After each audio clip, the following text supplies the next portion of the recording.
Salut à tous et bienvenue sur la chaîne. Comme vous l'avez constaté, aujourd'hui nous allons parler de Zanzibar. Pour ceux qui ne me connaissent pas, moi c'est Gilles et bienvenue sur cette chaîne Visite l'Afrique. Visite l'Afrique est une chaîne qui aide tout le monde à passer un magnifique séjour sur le continent africain, à visiter ces 54 beaux pays. Et ici nous vous donnons toutes les informations nécessaires qui vont faciliter votre déplacement ou votre séjour en Afrique. À considérer ce continent comme un endroit où vous pouvez passer des vacances en famille, tout seul ou en amoureux. Alors n'hésitez pas à vous abonner à cette chaîne, à laisser un gros pouce pour le like et à partager. Alors une fois de plus, bienvenue sur Visite l'Afrique.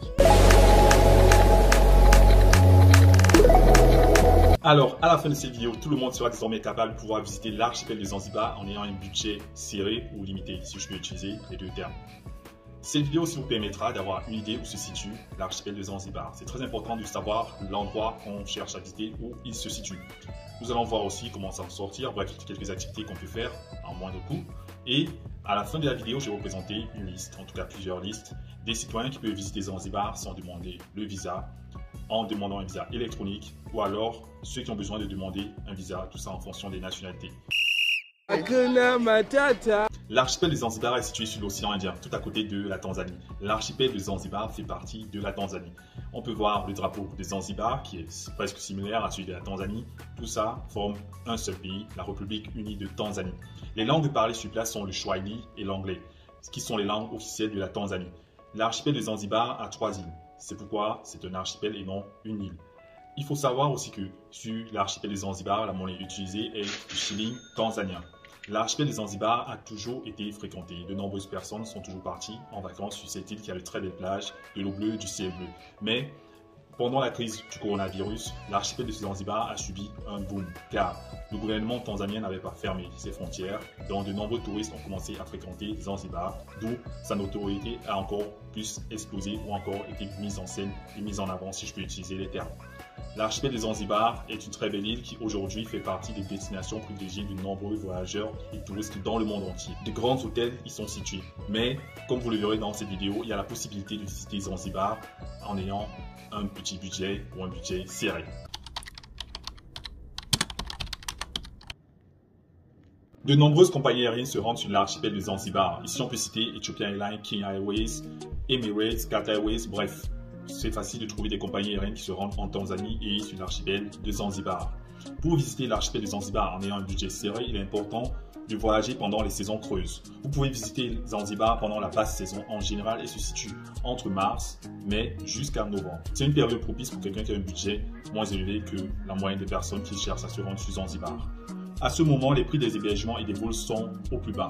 Ainsi, il faut suivre les prix des vols pour trouver les meilleures offres plusieurs mois en amont. Avant de continuer, il est important pour moi de vous dire que n'hésitez pas à négocier. Tout se marchande sur Zanzibar. Les marchands ils sont habitués à discuter et à négocier les prix avec les clients. C'est très important, surtout quand on a un budget limité. Vu que votre budget est limité, optez pour des options d'hébergement économiques qui sont moins chères. Ici, on peut citer des maisons d'hôtes, des auberges, des petits hôtels locaux. Vous pouvez trouver des logements abordables dans les régions comme Stone Town, la célèbre Stone Town située à Zanzibar. Il y a aussi au niveau de Paris, ou encore à Nungwi. Nungwi est très célèbre pour sa plage. La plage de Nungwi est l'une des plages de Zanzibar les plus célèbres. Mais sachez qu'il est important de réserver à l'avance pour profiter des réductions pour la réservation anticipée et vous éviter les hausses des prix de dernière minute. Pour se déplacer sur l'archipel de Zanzibar, n'hésitez pas à utiliser les moyens de transport locaux, tels que les Dala Dalas. Les Dala Dalas sont des minibus qu'on trouve sur l'archipel de Zanzibar. N'hésitez pas aussi à utiliser les Boda Bodas, qui sont des mototaxis. C'est bien évidemment moins cher que la location d'une voiture ou d'un taxi privé.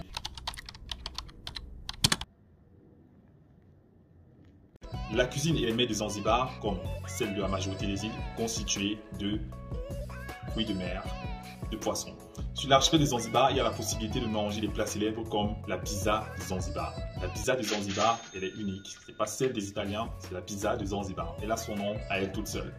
Pensez aussi à l'urojo, qui est une soupe épicée, puisque sur Zanzibar, avant était un endroit où de nombreuses personnes quittaient l'Asie, d'autres continents pour venir acheter des épices, certainement au Moyen-Âge.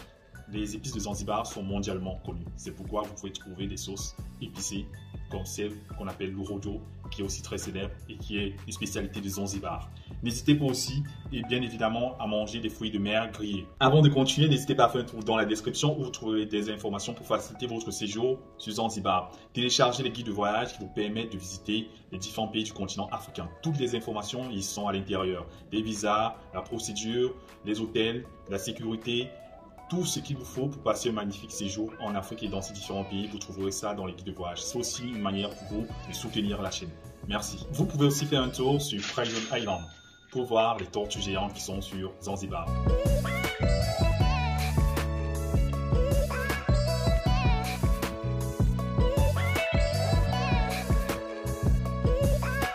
Parmi les spots que vous pouvez visiter gratuitement sur Zanzibar, sur Stone Island, dans le quartier de Stone Island, il y a la House of Wonder ou la Maison des Merveilles. Il y a aussi les jardins de Forodani. Les jardins de Forodani sont situés sur Zanzibar au niveau de Stone Island, pas très loin du port de Zanzibar et aussi de la Maison des Merveilles ou House of Wonder. Il y a aussi bien évidemment le vieux port de Zanzibar que vous pouvez visiter gratuitement. L'entrée est gratuite ou alors ça peut coûter quelques centimes d'euros ou de dollars. Pendant votre séjour à Zanzibar, n'hésitez pas à négocier avec les marchands comme je l'ai dit précédemment. Ainsi, vous pouvez obtenir des souvenirs pour votre voyage, des visites guidées ou des autres services à bas prix. Les vendeurs sont habitués, essayez de négocier avec eux pour obtenir une meilleure offre pour vous. Pensez aussi à apporter un insectifuge ou des bouteilles d'eau réutilisables afin d'économiser de l'argent, car votre budget est limité.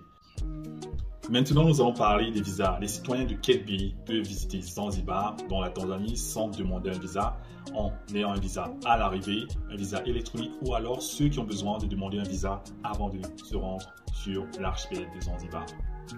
Ici, on peut voir les pays dont les citoyens n'ont pas besoin de demander un visa pour se rendre en Tanzanie et sur l'archipel de Zanzibar. Les pays sont au nombre de 21. Ici, on a des pays comme l'Angola, le Bénin, le Botswana, le Burundi, les Swatini, la Gambie, le Ghana, le Kenya, le Lesotho, le Malawi, Maurice, le Mozambique et bien d'autres pays. Ici, on voit la liste des pays dont les citoyens obtiennent le visa à l'arrivée sur le territoire tanzanien. On a des pays comme le Cap-Vert, Madagascar, les Comores, la République démocratique du Congo, Djibouti, la Guinée équatoriale, l'Éthiopie et bien d'autres. Ici, on a des pays dont les citoyens peuvent obtenir un visa électronique, c'est-à-dire à distance depuis leur téléphone, leur ordinateur en tout cas, en envoyant les documents nécessaires. On a des pays comme le Cameroun, le Burkina Faso, la Côte d'Ivoire, le Gabon, la Guinée-Bissau, la Libye et bien d'autres. Et enfin, on a la liste des pays dont les citoyens ont besoin de demander un visa avant de se rendre en Tanzanie. Ici, le nombre de pays est de 13. On a des pays comme l'Algérie, la République centrafricaine, le Tchad, la Tunisie, le Soudan, le Niger, le Maroc et bien d'autres pays. Une fois de plus, dans la description, vous aurez toutes les informations en tout cas qui vous aident à visiter la Tanzanie et Zanzibar tout particulièrement sans le moindre souci. Alors, on arrive à la fin de notre vidéo. En mettant en œuvre ces conseils, vous pouvez profiter d'un voyage économique sur l'archipel de Zanzibar, tout en profitant de ces belles îles, paysages, du ciel bleu et du sable blanc et de toutes les attractions qu'on va y avoir dans cette vidéo. Dites-moi dans les commentaires comment vous avez connu et découvert l'archipel de Zanzibar. Je suis sûr et certain que c'est à travers les réseaux sociaux. Dites-moi aussi si vous saviez que l'archipel de Zanzibar appartient à la Tanzanie. Comment comptez-vous visiter l'archipel de Zanzibar en ayant un budget plus conséquent ou alors, peu importe, vous comptez visiter l'archipel de Zanzibar en ayant un budget limité et vous allez profiter des différentes attractions que nous avons vues dans cette vidéo.